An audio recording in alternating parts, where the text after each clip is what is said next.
Welcome to the Stories Told podcast. This is episode 110, Seeking Boundaries. This is the Stories Told podcast. Two authors talking about stories in movies, TV, and of course, books. I'm Michael Grayford. I write action-adventure stories in fantasy and sci-fi worlds, sometimes for younger readers and sometimes for adults. And I try to always inject at least a little bit of humor. And I am author E.W. Barnes, and I write action-adventure, time travel novels, and space opera science fiction. Thousands of years, thousands of worlds. But be forewarned, beyond here, there will be spoilers. Are you ready for the adventure? Let's begin.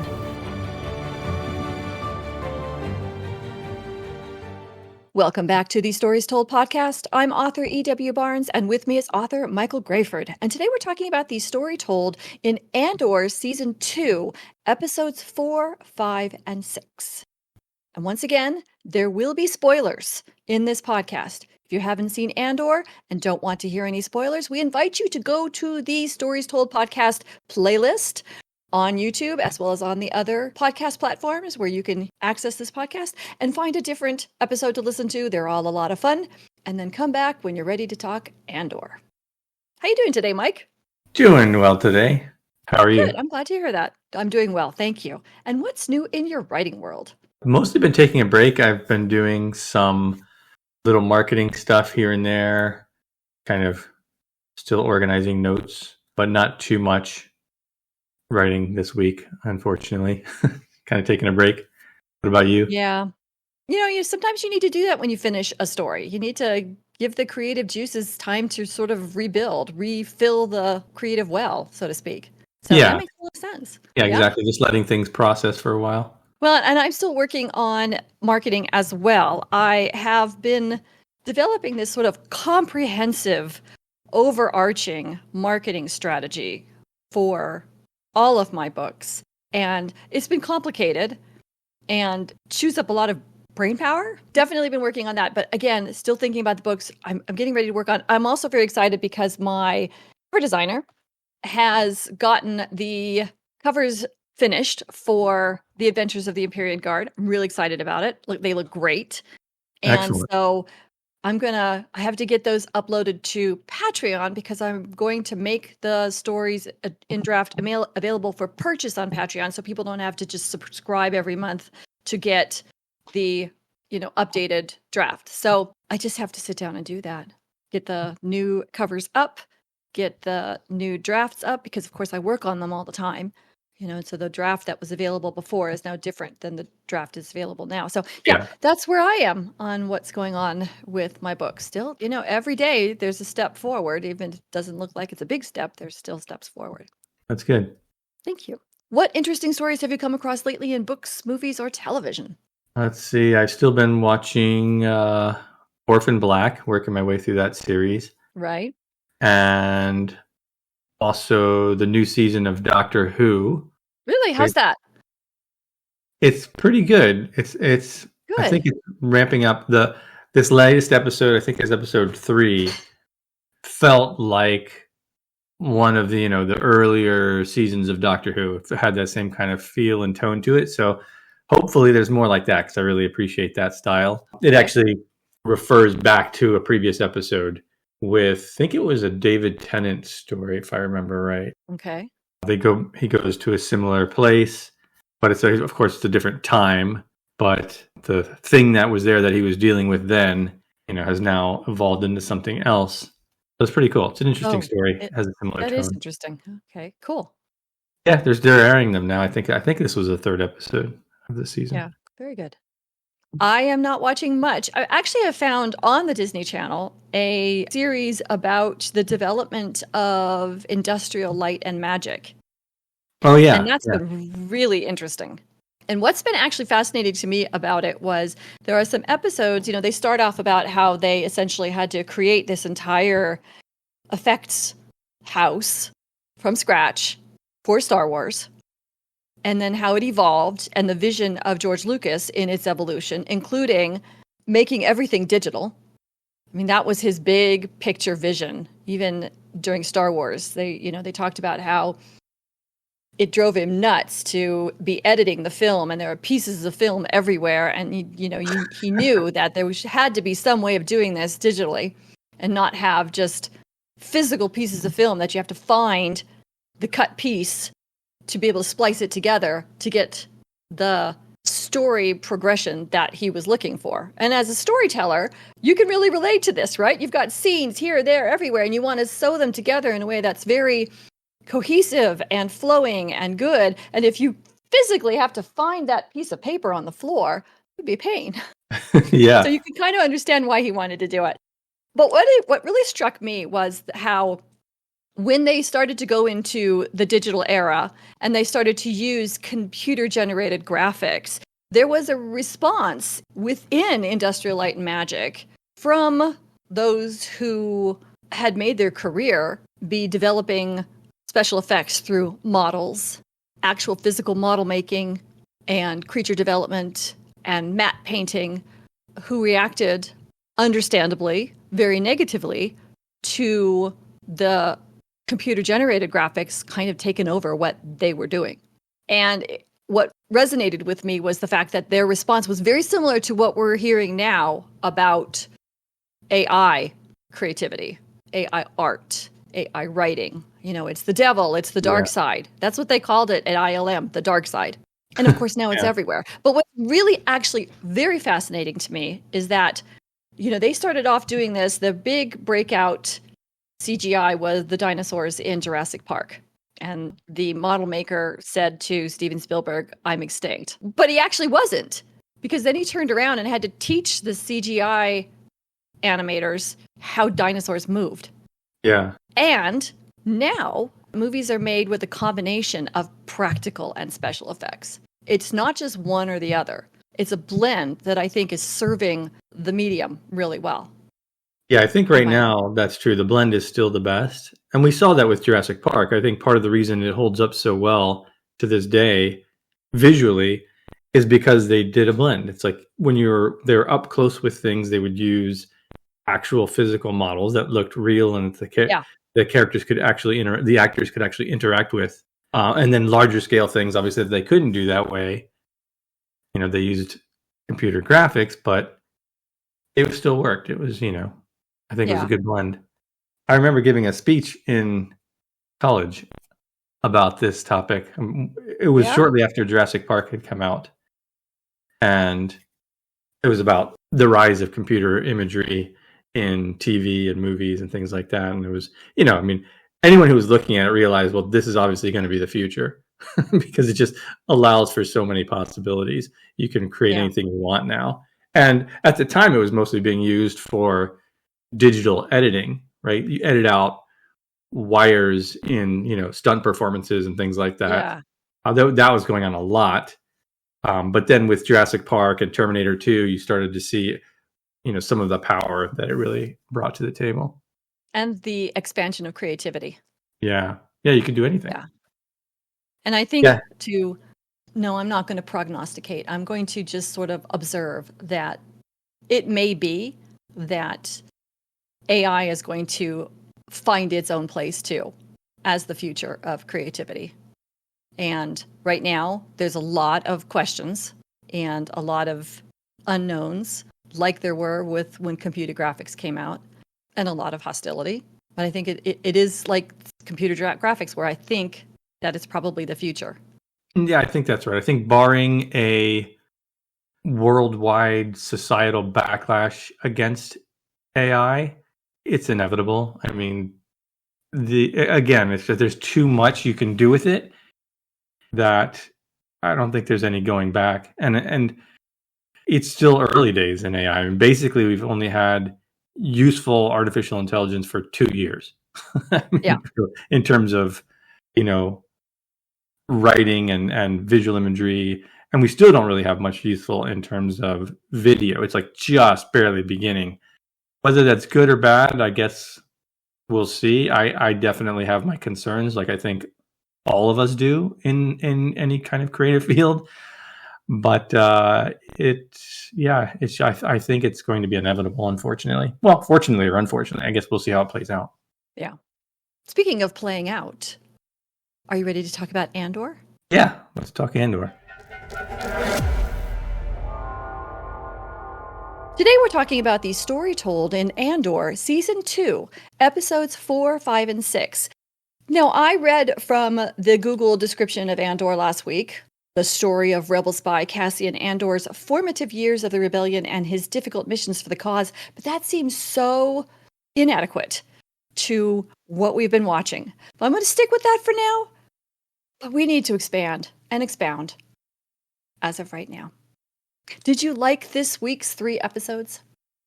I did. I think I have some issues with it, but overall I think it's continuing the story well. And there's a lot of setup they're doing, and there's a lot of nuance in here that I'm interested to see how it plays out. I think this is still a good story, so I'm into it. I was wondering what like genre of story do you think this is? Because obviously it's a sci-fi setting, with Star Wars. I was thinking political like thriller. Espionage thriller. Yeah, espionage, political thriller. Yeah, I think so. Something like that. Yeah, it's interesting. It's interesting to see that kind of story in this world. And I have a confession to make. Okay. As I was watching it, after I finished watching the 3rd, and it's just gotten so heavy, because it is heavy. Yeah. I was kind of wishing for the Force. Because the Force is a sense of hope, right? The Force feels a feeling of hope, something that, like, the universe is rooting for you. Yeah. And I was kind of missing that this time, because it is getting so difficult. Yeah, it is interesting. I mean, because obviously with the first season, it's along the same lines, right? And we don't really get that. It's not about Jedi or Sith or Force so much. It's about the power of the Empire and the rebellion against that from the point of view of regular people who don't have Force powers yet.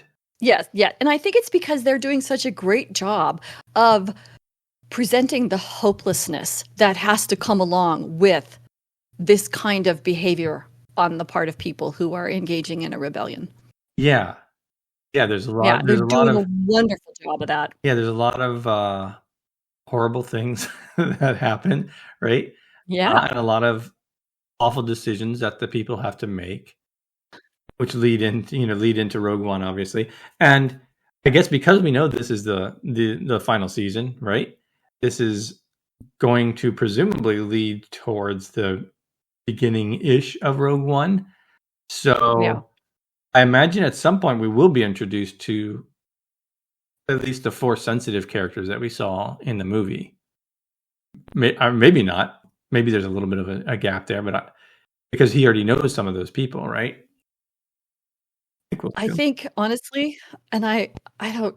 Again, I don't have a crystal ball. I can't foretell, but the way that this is going, and I'm interested in hearing your feedback on this, is that I think almost everyone we have gotten to know in this series is going to be gone. Yeah, I was thinking the same thing watching this. I'm like, well, this person's dead. They're dead. It's like you can just kind of see the setups and the everything starting to fall. I mean, it's kind of like Rogue One. It's like you're like, well, we know what's going to happen here. Well, and I think Cassian needs to be untethered when he reaches Rogue One. Exactly. And that's what I think is going to be happening here. Yeah. And the other thing that I think is here's my prediction. I think that we're going to see Dedra and Cyril end up on opposite sides of the line. I was thinking the same thing. It feels like, and maybe I'm wrong, it feels like they're setting it up to where someone is going to be aware of what's going on. Like someone's going to realize I'm not on the right side here. And I think it's going to be Cyril. That's what I was thinking too. It seems like they're setting him up that way. Like the little look he had when he was listening to the guy of like, maybe these people aren't so bad, right? It's just kind of like a little moment of awareness. And the fact that Dedra's lying to him, and when he realizes that, I think he's gonna something's going to snap in his mind. As we talked about in our last podcast, they're kindred spirits in that they believe in giving everything to the causes that they believe in. And they both are very focused on doing the right thing within the framework of what right thing is to them. Yes. And for Cyril, he's justice oriented. Yeah. When he went after Andor in season 1, it was because Andor committed a murder and he wanted to see him brought to justice. Right. Whereas Dedra is Empire focused, all about the Empire, Yep. taking care of the Empire. And so for a while, their really strong beliefs are going to be in sync. But I think you're exactly right. There's going to come a point where, and I think it's going to be Cyril because he's justice oriented. He's going to realize that what the Empire isn't doing isn't just.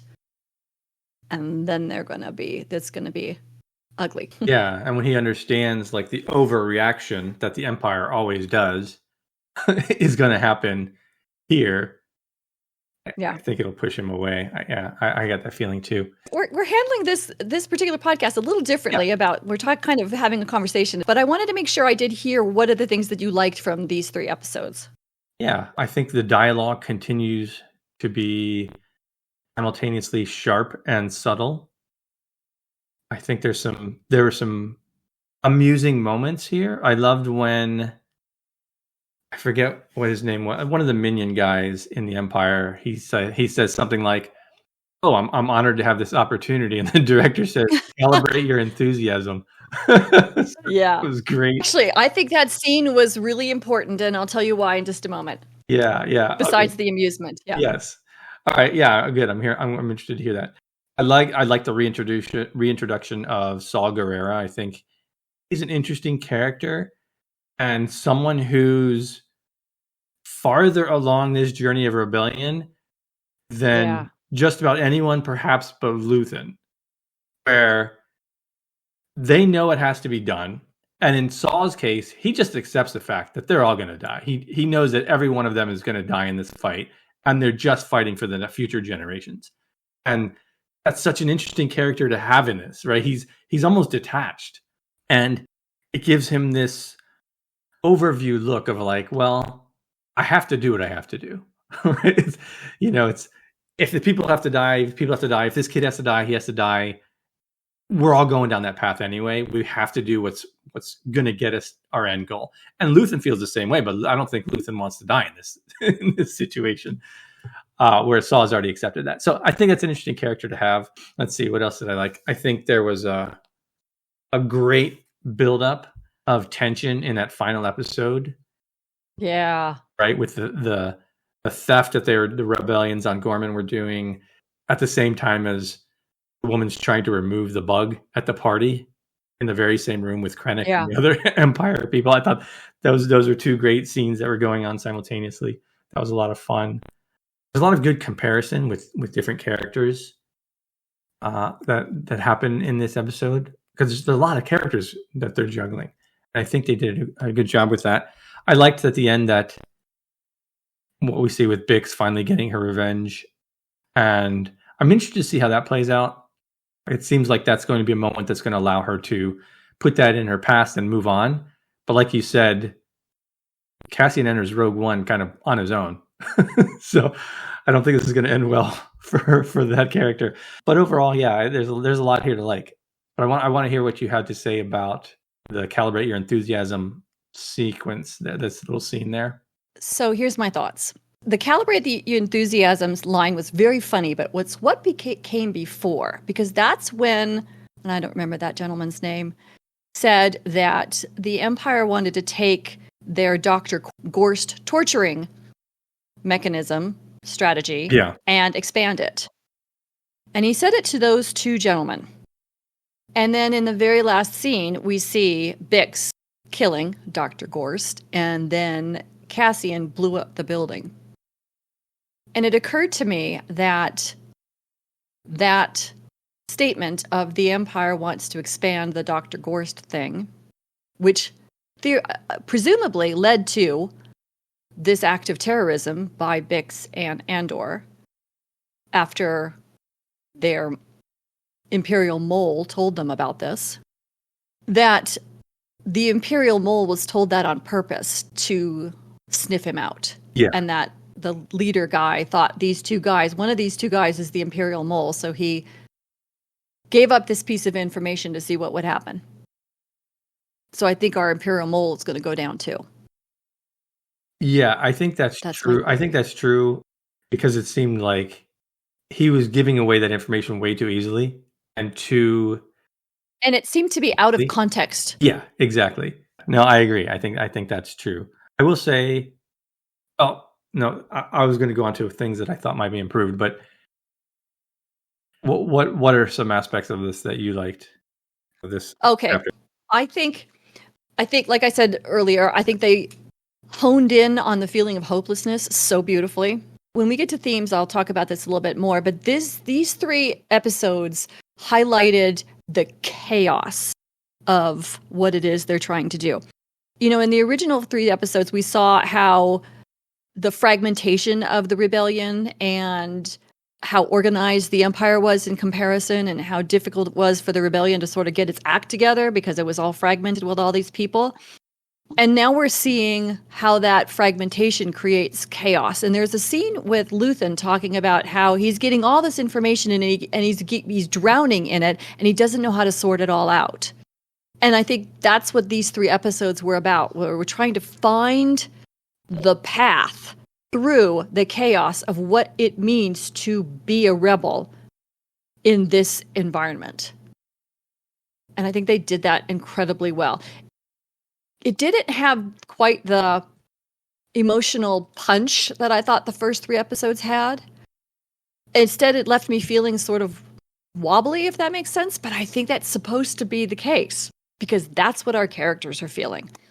They're trying to figure out how to go. You know, if you've got Cassian, who wants to be a rebel, but only if it doesn't hurt Bix, and only if it makes sense. And then you've got, you know, all these other people who are trying to be rebels within the framework of their own perceptions, right? They're trying to call the shots of how it's going to work for them, which makes it chaotic for someone like Luthen or someone like Mon Mothma, who's trying to organize everything. And she's actually not really trying to organize everything. She's just trying to fund it and stay on top of it. Luthen's really trying to organize it. But Saw is also trying to organize it in his own way. But his way is very different than Luthen's way, right? Yeah. So it's taking the fragmentation we saw in the first 3 episodes and turning and showing us how underneath that outer level of this is really fragmented, underneath it, it's really chaotic. Yeah. And I think that they did a really good job of that. And the people that we are invested in, that we're watching them move forward in, that are trying to find a path through this. And I think they did that really well. Yeah, I'm guessing that's going to come back up when we talk about the theme, like what the story is actually about. Yes. Yeah. Yeah, that's true. I have something similar along that line. So when we get to that, I think yours is maybe better. Mine's sort of a subset, perhaps, of what you're just talking about. So it'd be fun to talk about theme. Do you have more on what you like, or should we talk about what we think we could be improved? No, well, let's talk about anything we might want to change. Yeah, okay. And I think we both will agree right now that in the middle of this series, it's really difficult to say we want to change anything because we don't know what's going to happen. Yeah. But this is one of the things I've noticed with my local writing critique group. We'll submit excerpts, you know, like a chapter or a scene, you know, and it might be like, oh, here's chapter 3 or 4 of a story.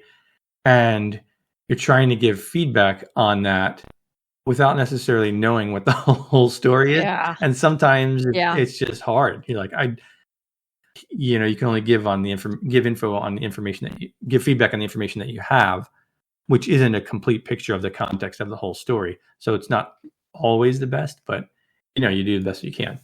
Anyway, some things that I think could be improved from my perspective, just as my subjective viewing experience. I would have had Andor give more specific justification for his lack of enthusiasm with the Gorman rebels to Luthen. I wanted to see him show his shrewdness to Luthen, to show that he picked up on a lot of little red flags that might lead to disaster. Just more specifics there, right, is what I wanted. We got the scene. I just felt it was too generalized, and I could see why Luthen was frustrated with that. So from that perspective, it makes sense. But I would have rather have seen him be specific and Luthen still decide against it because he realizes, we got to start doing things, right? Things are coming to a head. We got to take advantage of this opportunity. I think that scene still would have worked, and showing Andor being much more competent than they showed him to be, at least in his interaction with Luthen. Because I think he did pick up on those things when he was there. That's one thing I would have changed. Again, I would have tightened up the pacing, maybe added another action scene or a suspense sequence in the middle somewhere. With my primitive brain, there's just so much talking. I found myself my mind wandering a couple of times. It was all good stuff. It's all important to the story. I just needed a little juice in the middle of that. So, but again, that's just a very subjective thing for me. Another thing, I wish Cassian had a more specific goal. I said this kind of in the first one. It's like, what is his goal? What is he trying to do, and why? Right? It feels like he's behaving a bit as a pawn, even though he's independent and thinks for himself and makes his own decisions. Like, I wanted some more like specific motivation for him, because mostly he's just responding to what Luthen wants him to do, or what Luthen is doing. Yeah, he thinks he's a soldier. He said that. Yeah. But it would be nice to have him, he could have a smaller goal, right? To have him, for example, he could have been working on gathering information on the doctor that Bix wanted to get revenge on, so that there's a build up to that moment at the end, as opposed to here's just something that happened at the end, right? Yeah. I think that would have been nice, just to give him more of a direction as opposed to just being a tool. Yeah, so those are some things that I noted. I agree with those. I think those are really good points. I would add to, when you were talking about Cassian sort of showing his analytical skills as to what's going on Gorman and how that rebellion doesn't work, I was mind-boggled that he didn't ask who the Imperial person was that was supporting the rebellion. Because if he had said, who is it? And they said Cyril Karn, and then that whole scenario would have expanded into something much more complex, which I think would have been cool. Yeah. But he didn't ask that basic question that I think someone who is suspicious of Imperial behavior, they make things up, they try to fool you, etc. If he knows that, he said that, he should have asked who it was. And that to me was bizarre. I was expecting that to come up at some Yeah. point, right? Because we know these people are pitted against each other.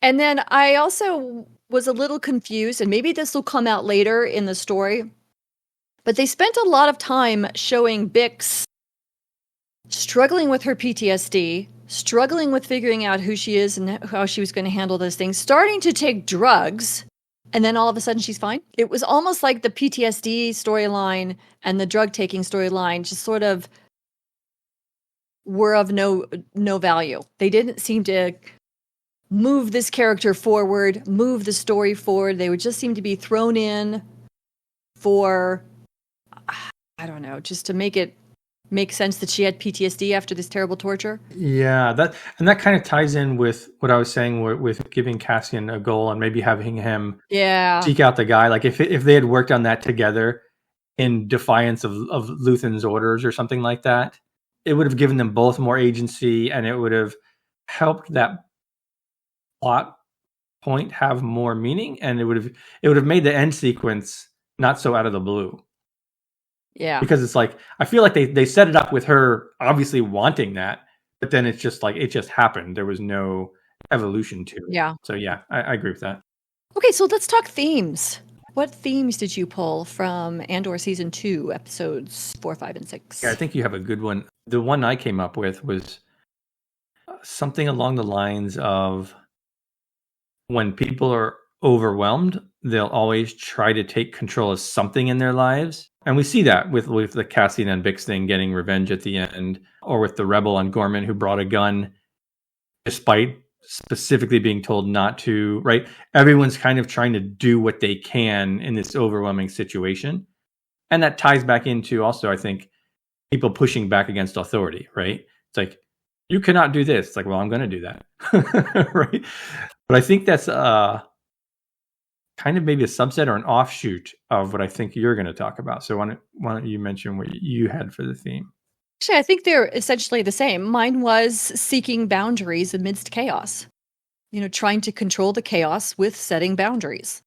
Whatever those personal boundaries are. And I think you pegged it. It's exactly the same kind of thing you were talking about. My boundary is I'm going to bring a gun, even though I was told not to. I'm going to take care of Bix and not be 100% into the rebellion because I'm going to take care of Bix. These are the boundaries that everyone is setting in this story. Yeah, that's interesting. And there was also this thread of we're still people, right? And I think you see that on both the rebellion and the Empire side, although it was more explicitly shown on the rebellion side, right?